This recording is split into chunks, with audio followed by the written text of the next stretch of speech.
Oh, this is wonderful. Good. We can start. It's just perfect because we're all just kind of settling down, and I gave a little orientation explaining that this is really meant to be interactive, and it's meant to allow people to share, to support you with this wonderful research that you're going to present with our experiences. So it's both the objective and the subjective, and making it hopefully more convincing.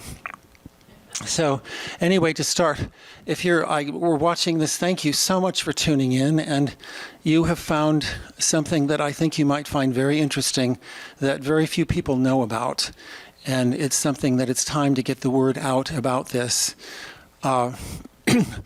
We've all known Vicki. Everybody loves Vicki.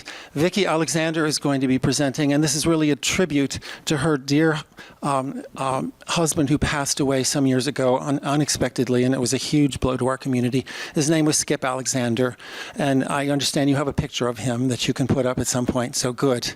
And this is really... Pardon? No. Well, you know, it's funny you say that, David, because Skip he cared so much about everybody, and he was so passionate about what he was doing with transcendental meditation and teaching and all of these things that sometimes when he would give a talk, he would just get so emotional that he'd start crying like right in the middle of his presentation. And I was going to say I cried sometime when I was thinking of how I'm going to present this. I might be like your husband, Vicki, at least a little bit. I would be more than honored to be like that because he was a very, very special man, and we miss him very much. His emotions were close to the surface. Yes, they were. He was so tender, and that's close to the surface. That's a good way to put it. Yes, most of us have, deep stuff and whatever. So to introduce these wonderful scientists who have taken the time, and the other thing people that say about Vicki is she has such a big heart that she never says no to anybody when they need help with something, and that's the reason she's here today, because she didn't say no to us, and we are so very grateful for that. So to kind of sort of set the stage for this incredible research that they have devoted their lives to creating, I just want to share one experience of a course that I was on, we're talking about the large group practice of transcendental meditation and the TM-Sidis program. And this is where we all go in. We have big domes in Fairfield where we do this, and we'll put pictures up. My editors can maybe figure this out. And we go in and we sit down and we're quiet, and we sit. We're not talking or conversing, but we sit and we go deep inside to the field of consciousness that's at the basis of creation. And by doing that, it enlivens that for not only us but the environment around us. So that's what they're going to present studies about how this has affected huge cities. And so I'll start things off by just sharing a personal experience. Am I being filmed with that camera? Good. I'll look into. Should have been looking into this. I went to Washington, D.C. for a demonstration course, and we had probably on this course maybe 5,000 or 6,000 people. It was enough to really have an effect. And when we first got, I was stationed at a place called Gallaudet University, and it was right down in probably the worst neighborhood in the city. And when I arrived, there were sirens all night long and gunshots in the middle of the night, screams in the middle of the night. I did a video with Ciela over there about this, and by the middle of the course, about 2 weeks later, we just innocently did our program, going deep within and enlivening that field deep within. And just by doing that with our TM-Sidis program, we were able to calm things down to about half after 2 weeks. By the end of 4 weeks, it was completely silent all night long. And I was blown away. I could not believe this phenomenon. And God or Mother Nature or whatever you believe in knows that I have a really big mouth. And if he put me in the situation of experiencing this, that I would never shut up about it. And that's what I'm doing now, because it's such a phenomenon that people need to know about, and they don't know about it. So by the end of the course, it was totally silent. And not only that, but what they're sharing is just the tip of the iceberg. All of these negative trends going down is part of it. But what happens also is the positive trends come back. And it created this sublime atmosphere. I was cognizing melodies by Brahms. It were like as if they were being played by the angels for me. And I was in total bliss. So it went from a war zone to this calmer, and then to a place that was absolutely sublime, and a place where anybody would want to live. It was just the most miraculous. What they're sharing, the absence of the negatives just is a small part of the picture. What it does, there's more progressiveness, there's more cooperation, there's more, people don't argue, they don't fight, they're happier, and they connect better, and the angels can do their work better. You know, they love to help us, but they can't help us when we're fighting and we're not happy. So we get more support of all the, what St. Marty said, the laws of nature. I like to think of them as angels because it's a little more picturesque, but we get more help from that. So I'll shut up. Now, the famous graph that Vicki was mentioning was this one. And what we have is the solid line is the composite index of quality of life. And famously, Howard Chandler and I were watching the computer as this data came out. And if you can imagine, at first, we were just seeing the beginning of this. We were watching it being drawn. And then we saw, you know, it's kind of a random relationship at first when the numbers are low. There's sort of no relationship between the quality of life and the size of the group until the group gets big enough to engage the entire population. And then when the numbers started rising during this period, what we saw was that the quality of life started popping up. And then dramatically, when the size of the group dropped here, the quality of life dropped. And when the size of the group increased suddenly here for a couple of days, the quality of life started coming back up, but then it dropped again and it dropped. And so you can see that during these periods where the group was larger, that the quality of life is higher and is highly statistically significant. We did all kinds of analyses of this data, time series analysis. I learned about time series analysis, but we had Wally Larimore on the research team on the paper, and Wally is a statistician, and he looked at everything we did and advised us. And he was as a mathematical statistician, he was one of the guys who devised different measures that was used in the field of time series analysis, in particular in choosing what was the best model that you would use. The basic idea is that you're looking for any natural cycles and things that are in the data, and then you're seeing if something new and different happened due to your experiment that could not be predicted by the life as usual. And Wally, anyway, we sent it to the top journal, the Journal of Conflict Resolution, which is the top journal in that field. And they had statisticians look at it who were on the review board, and they were all very impressed with our research. And it's a whole different talk on what their response was, because what we found is that on the surface they were very, you know, objective and complimentary. And in the beginning, they said, yes, you know, we can't believe the theory. This is completely outrageous that people meditating could have an effect on war and quality of life. But you've done it so good that we're good guys and scientific and objective and open-minded. And so we'll publish it. And they did.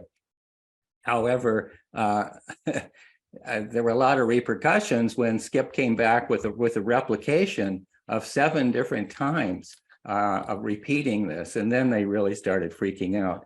And Carla Linton Brown at Harvard did her dissertation on what they really thought about the study, which they being experts in the Middle East and journalists, as well as politicians, as well as journal editors and the reviewers. And what she found is that they posed as being very objective, you know, professional and everything, but they were really very emotional about the whole thing and saying things like, you know, these guys they're coming onto my turf, I'm going after them. And one guy said, we know that this works, but we don't want them to get funding, which I thought was most astonishing. You know, they were supposed to be there to reduce conflict in the world. They were famous for it and getting paid for it. But anyway, that's a side story. But just this was this amazing graph where the two things went together. And this was this great moment of epiphany on the research where you could just look at the picture and see wholeness on the move. Yeah, Vicky said that she and Skip, response says we're looking at the brainwaves of the country. My response was, what we're seeing is wholeness on the move, the unified field, because all of these variables, what you see is a composite. And so adding up all these variables, this completely different things, war and stock market price and national mood and fires, it's completely different things. They all begin to move in a positive direction when the coherence rose. And that really indicates that it's a unified influence on very diverse processes, which is what we saw again. But anyway, increase here, I wrote it down, increased quality of life means reduced war intensity scale, decreased automobile accidents, fewer fires, a rise in Israeli stock market, a decrease in Israel total crime, and an improvement in national mood.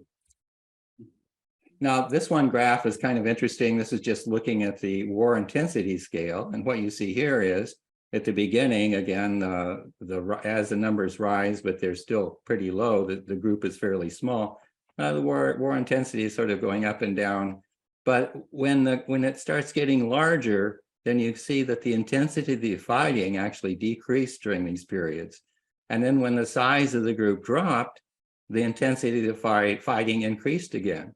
And when the size of the group increased, the fighting decreased again, and so forth. So there was a very, moving and direct relationship between what was happening in the war and how many people were getting killed and the size of the group. So it was very sad for us every time our numbers would go down. And at one point, when we were going around talking to people, we talked to this scholar at the Hebrew University, which is also fairly near where our course was located. And he was saying, well, you should, just have this randomized thing. And we said, no, we didn't want to do that. And because we saw that people died when our numbers dropped. Okay. So here's a graphic on the follow-up that John Davies, who was Skip's study, did. And this is where they had an outside agency at the University of Maryland score the data using data sources from a large number of periodicals which represent completely different political views. So you have a very wide angled lens on all the different people's perspectives on things, because what we found is that people use statistics for politics. Big surprise in the United States. Oh yeah, yes, we see that all the time, and this is what we had to deal with in the study. If the Israelis wanted to minimize their losses, they would say they lost fewer people, and they would say the opposition lost more people, and the other way around, the other side.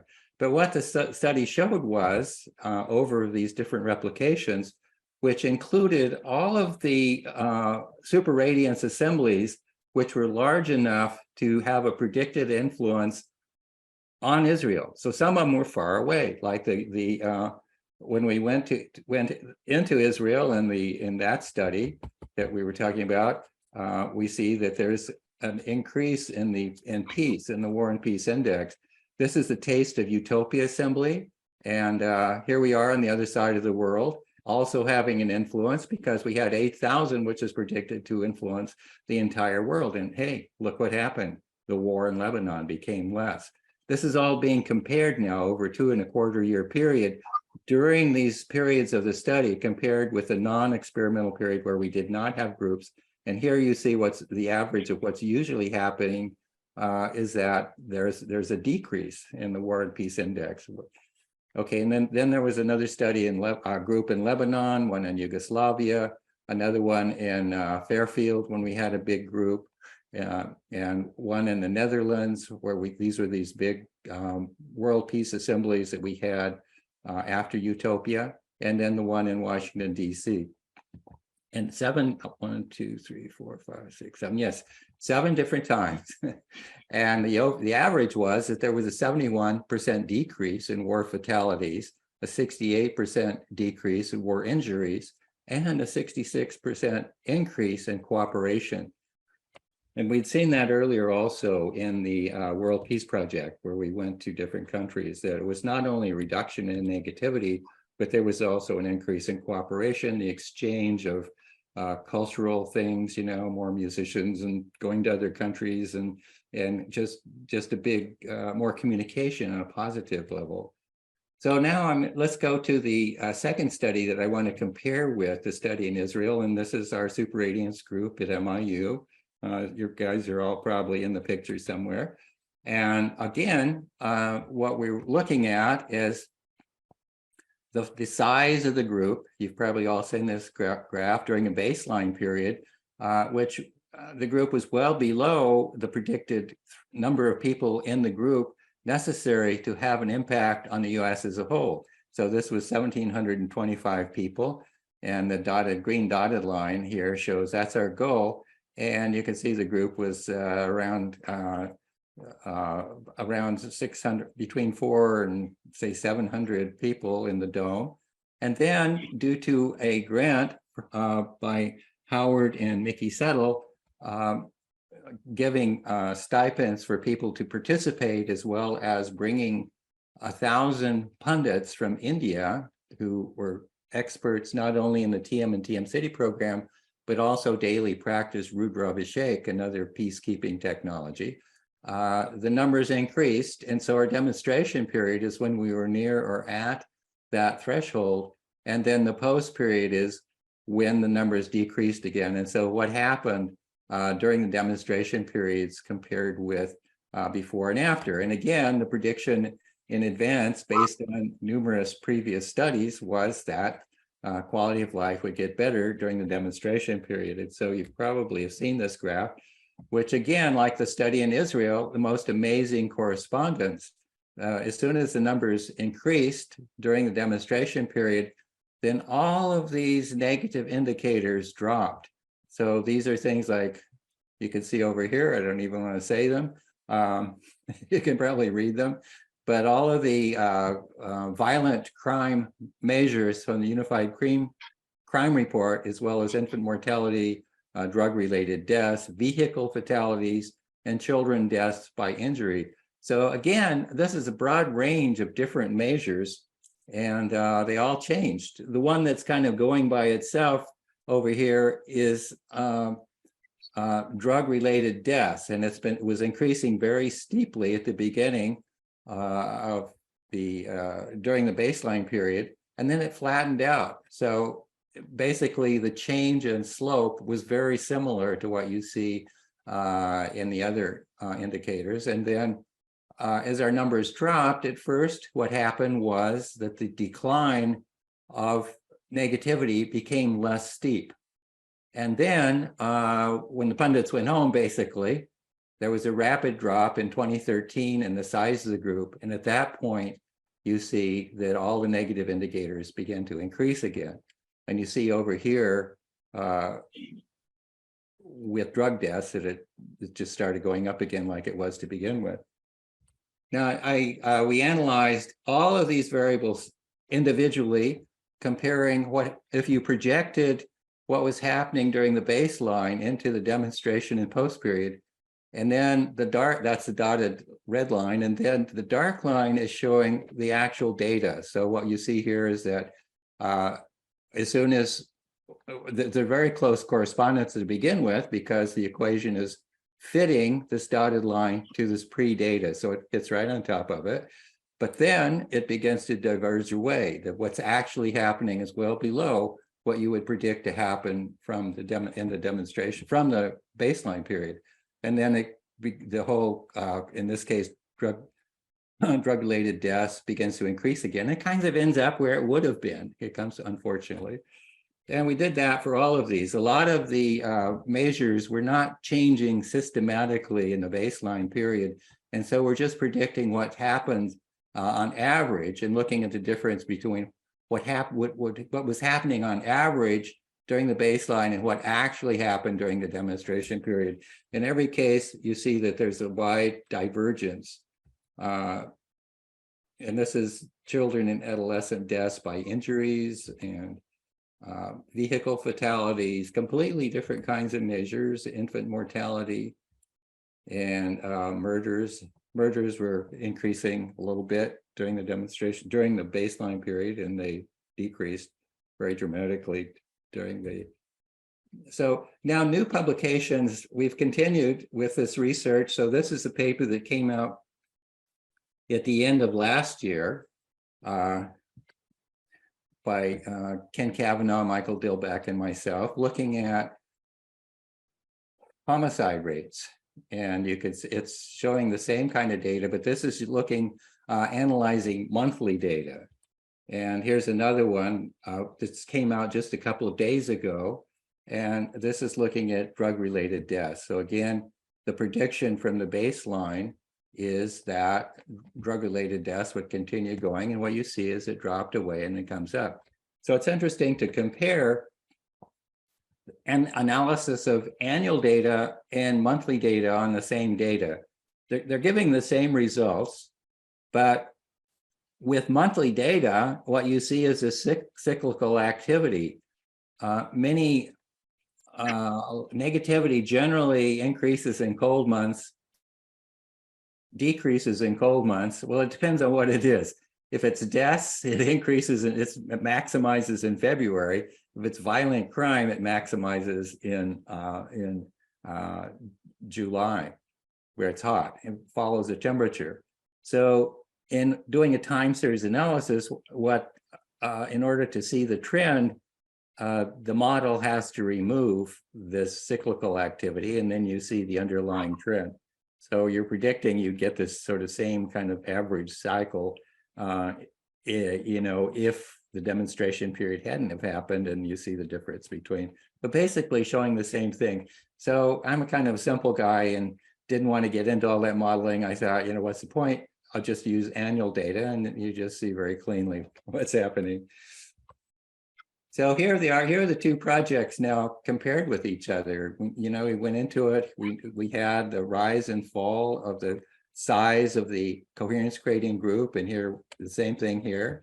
And here we see them going together, and here we see everything changing at once.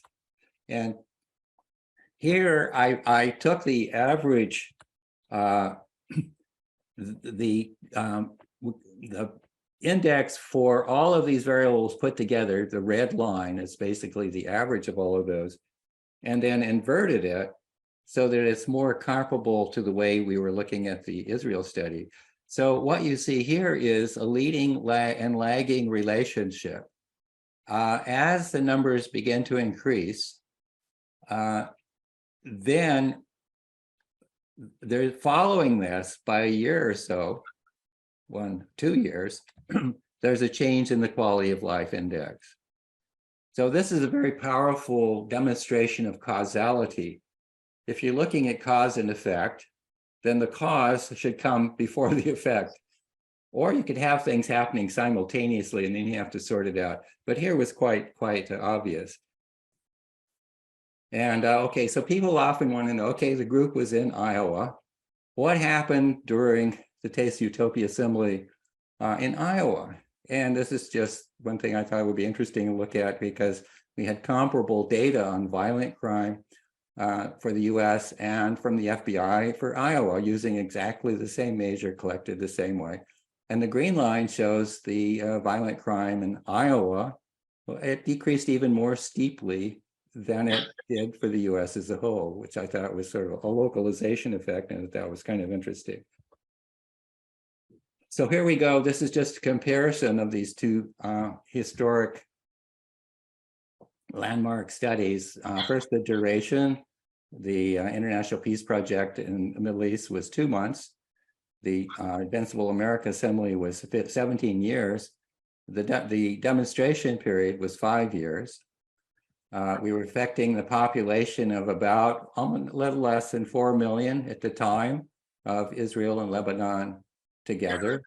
The super radiance requirement for that, as Vicki said, was 197. And that took into account of meditators who were already meditating in Israel, so we put that in our equation. The US population during this demonstration was close to 300 million. That was the 2006 time, and that's when we calculated the square root of 1%, which was 1727. So it's 10 times bigger, much longer. Here we're looking the dependent variables. We're looking at daily data. And as we pointed out, this is a wide diversity of different variables. You know, war intensity, auto accidents, fires, stock market, Israel, total crime, and national mood. And here we're also looking at some overlapping same variables with some different ones. And this is yearly data on murder, rape, assaults, robbery, infant mortality, vehicle fatalities, drug deaths, child accidental deaths. And so the conclusion for this is that the Marshy effect works on these completely different scales, on the scale of looking at daily data, on the scale of looking at yearly data, on the scale of, you know, of relatively small countries to a very large country. And that's it, I think. Otherwise, I get into the big question, which is how does it work? But we don't have time for this. Who dat? Thank you so much, David. To take some questions from the group. Yes, I do. First, I want to acknowledge a very, very special person who came to our presentation. And this dear woman is the one who I'm pretty sure she talked to Maharishi and basically made the whole Invincible America course happen. And if without this dear woman doing this one of your studies wouldn't exist, and we would have been in way worse shape now than we are now. And I wanted to acknowledge her. Is there anything you want to say, Ciela? Yes. Hi, Jigger Deb. Ciela Collender. Yeah. If there's something you want to say, there's a mic right next to you. Oh, thank you. Is it working? Is it working? Yeah. Good, it's working. Hi, everybody. It's so nice to see you all here, looking mostly smiling, and that you're listening intently, and that we are continuing to gain so much from our wonderful Maharishi, even though he's not physically here with us all the time. We're gaining our lives. We're gaining our clarity. We're gaining our depth and how to be nice guys. Yes. And there's so many different circumstances. And I'm just so grateful that we keep coming together in one way or another. And I'm so grateful for you, Jim, for inviting us today. I go into different places when the courses are happening and find myself happening with a new group. But we're all old friends by now. And we are so grateful that you're all showing up for these little bits of knowledge that keep coming in without us doing much about it, other than being nicer people, other than being more warm-hearted, other than being ready to, I think, look at these beautiful buildings and these beautiful people to just continue what Maharishi started.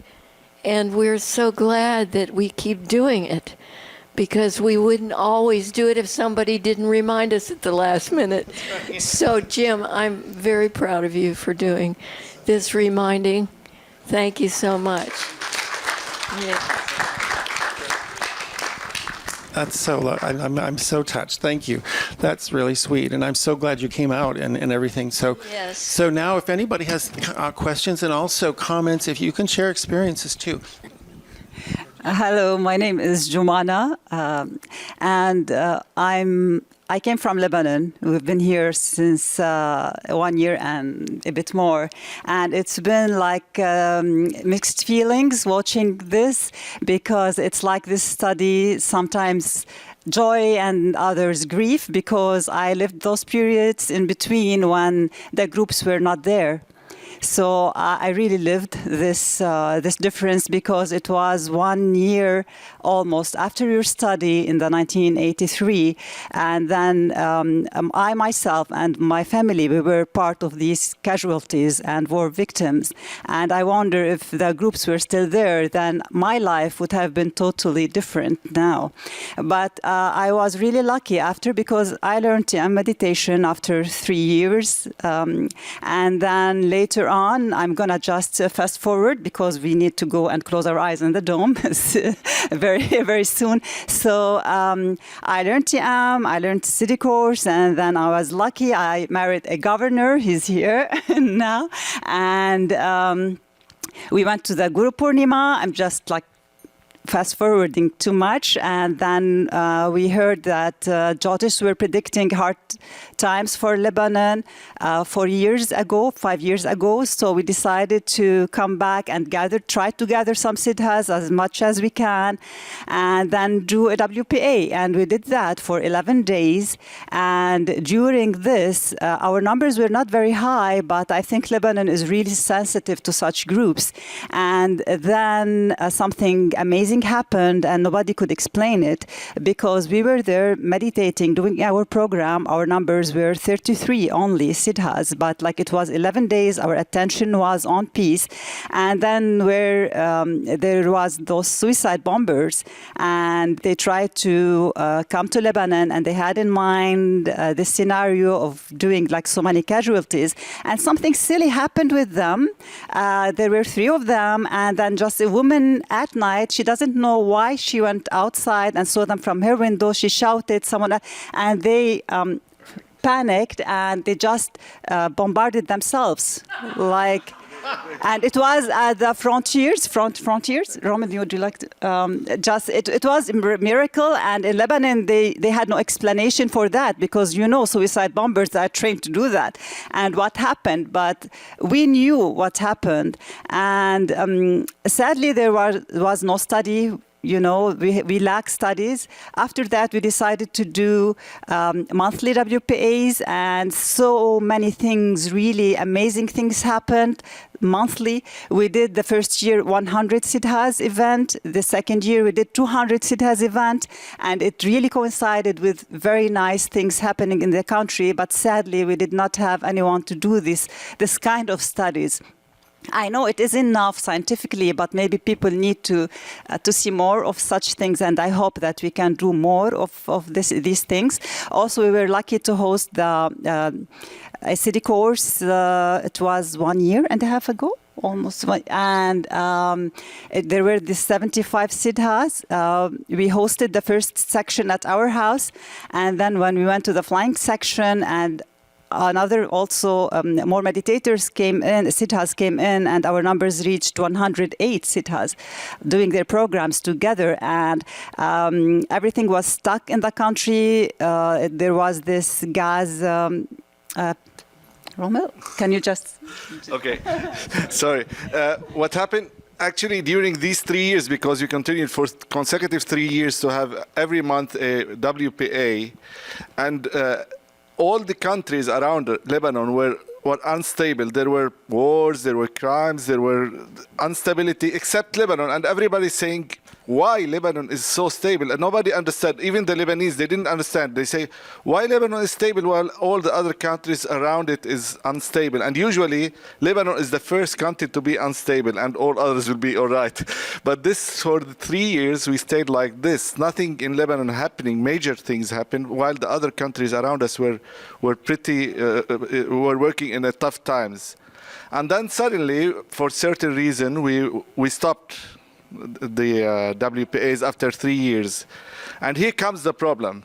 It's like when you have a river, water going, and there are a lot of dirt coming in the water, you can see it, and then you decide to put a filter. And then all these bad things, all these dirt starts to be caught in the filter, and then one day you remove the filter, and everything comes in one blow. And this is what happened in Lebanon. After 3 years, when we stopped the WPAs, terrible things happened, and Lebanon now is in a very, very, very dark place. And the only bump we see is during the when we had the 100 when we have the 75 Sidis there. Everything was stuck. They couldn't form a government for more than 16 months. Yeah, for more than 16 months they couldn't form a government. The currency was dropping, was like depreciating too much, and then. Maharaja said to the Lebanese, he said, you have to do the city courts because when you do it, things will get better. And in America, we could manage to have 75 Sidis, and then we asked the other Sidis to join us, and we became 108. And the same day that we went to the WPA, they formed a government, and the currency was going so good, and everybody was saying, what's happening? In one day, everything is becoming so good. And then when we left everything, we went back home, and now Lebanon is in a very bad situation. Thank you for listening, and thank you for the amazing presentation. That is just what we did this thing to do. To write up your experiences, even if it isn't a formal, scientific paper, but put in as many details, like you've been saying, as possible. And we really need to document all of these stories. And there's a journal that we have in Australia, the Journal of the Maharishi Vedic Research Institute. And I think that would be a very good place to publish these different stories and observations and experiences on the Maharishi effect. Very important for the whole world to see over and over again the same phenomenon happening. Different parts of the world, different population. And it's that same universal phenomenon because we're all that same unified field. It really is where world is my family becomes really meaningful. In the United States, when the U.S. first started coming together, there were different states, and they were different cultures, Arkansas and New York. And so they had this phrase, e pluribus unum, together, we form a union. Well, they're thinking about that at that time was we're just getting together all these different diverse states and little local governments, but it has a much deeper level, and the universal level where it has its meaning is that all together at this unified field level, we are one people.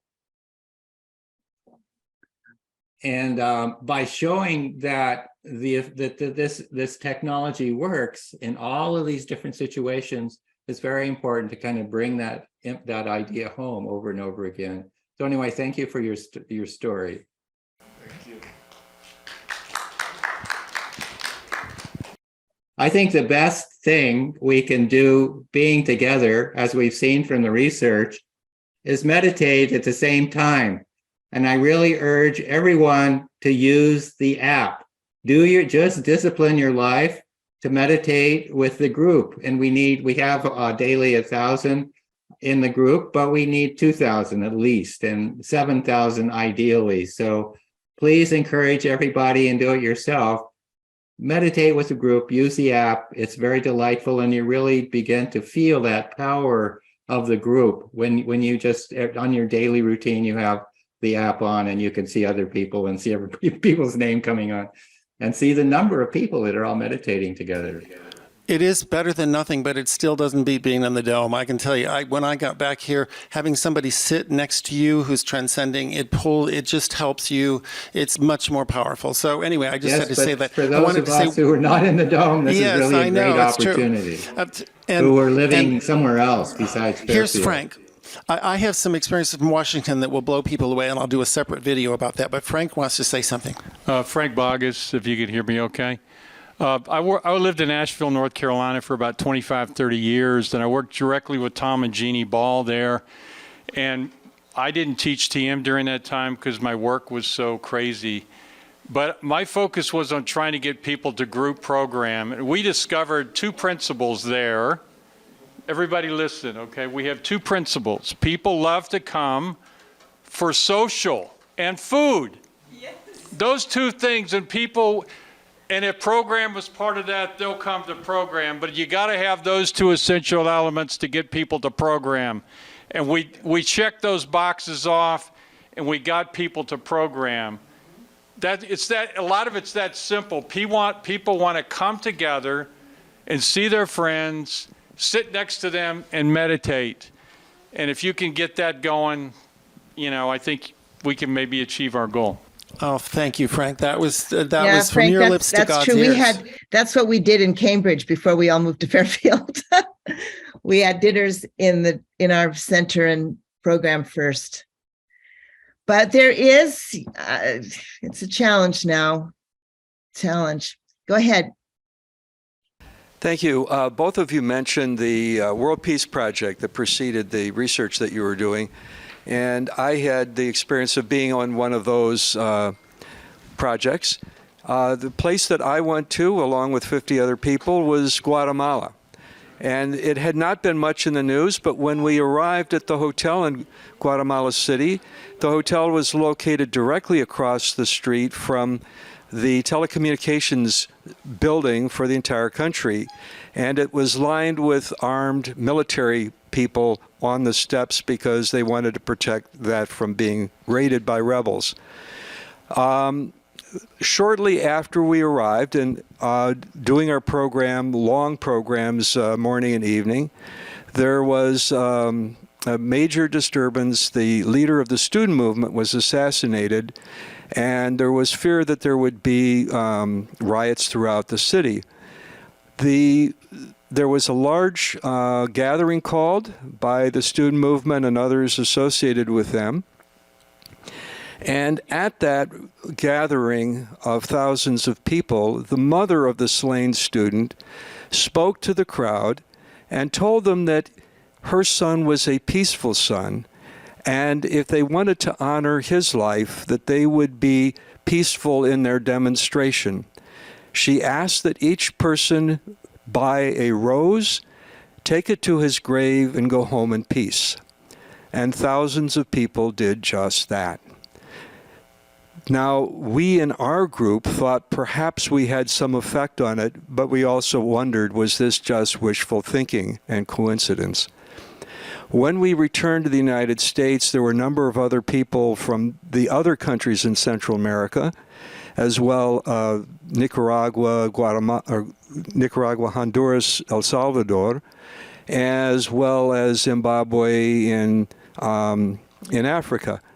The interesting thing is that they all had the same experience. Now, this is not, there weren't studies to verify this, but it seemed more than coincidence that you could have numerous countries where there would be outbreaks of revolution and war, that it would calm down during the time that the people doing their program were there, and then, unfortunately, in many cases, increased after they left.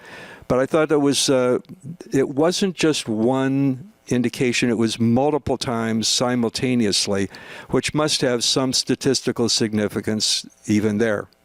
Thank you. Thank you. Yes. Again, please write down your stories. I'm writing a chapter in my book on my whole time with the research is on the World Peace Project, and I'm collecting stories.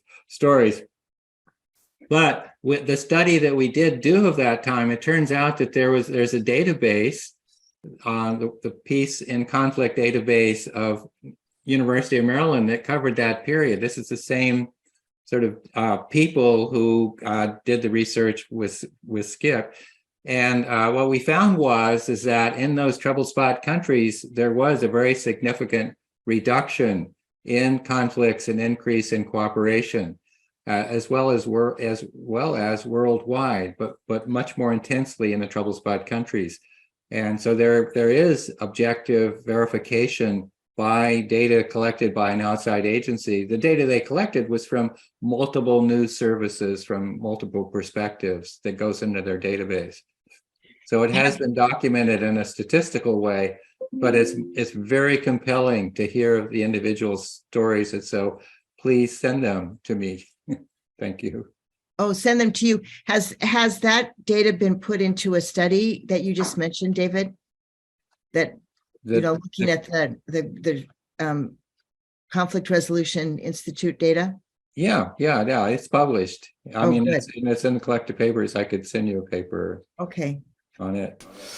I'd like to eventually do something, if Jim can track down some of his buddies that he did that with, to do a tape just on that area of that, because I remember hearing something about war deaths going down dramatically during the times, and there's actual studies that have been done that can be presented along with these testimonials that Jim just gave. So Yeah, I want to do. I want to do show you a that. PowerPoint on it right now. Oh, wow. Okay. Well, let's be in touch, because this is what I want to devote my life to for the next 6 months at least, because I just have to get the word out about this. So is there anybody else who wants to say something? No? It's a program time, guys. Oh, it is. Charles wants to say something here. Just a second. It's just that my experience back in the 70s when I learned to meditate, after about 6 weeks of going to advanced lectures, I began to feel there's a different feeling when you're in that room with other meditators. And so that's what kept me coming to those lectures.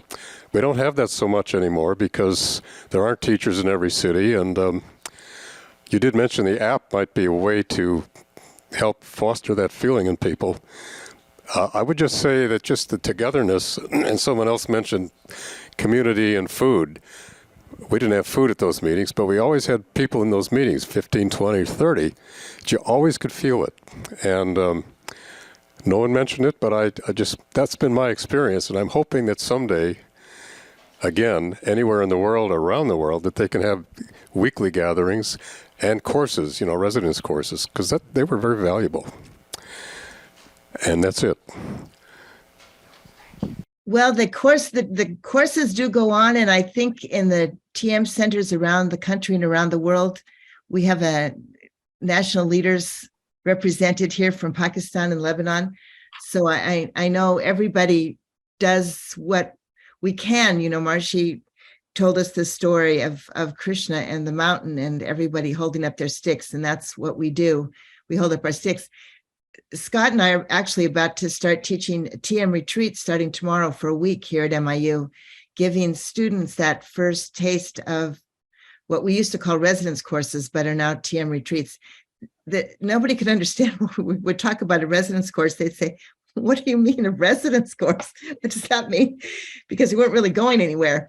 But retreat seemed to be a better word, so that's what we use. So I think all of these things that everybody has shared and the profundity that these experiences have had in your lives, we each hold up our stick and we try to make it happen again and again. So Jai Gurudev. Jai Gurudev. Well, thank you so much for Vicky for coming forward and doing this. So it's wonderful. So let's do more of these. And I think everybody had a good time here. It was a really good presentation. And David, it was just amazing. Your stuff, this is one of my treasures. I will keep this in my archives and I'll pull it out time and time again. And thank you so much for sharing that. So you guys have a good night. Thank you for bringing us all together, Jim, and my making pleasure. an opportunity for us to remember these things and review the Good. data. Wonderful. Good. Okay, so we're off to our group program now. So God bless and Time take to go care. meditate. Oh, well, Time to go head for meditate. the domes. Right. That's right. Okay. Thank you. Jai Gurudev. Take it Jai down. Gurudev.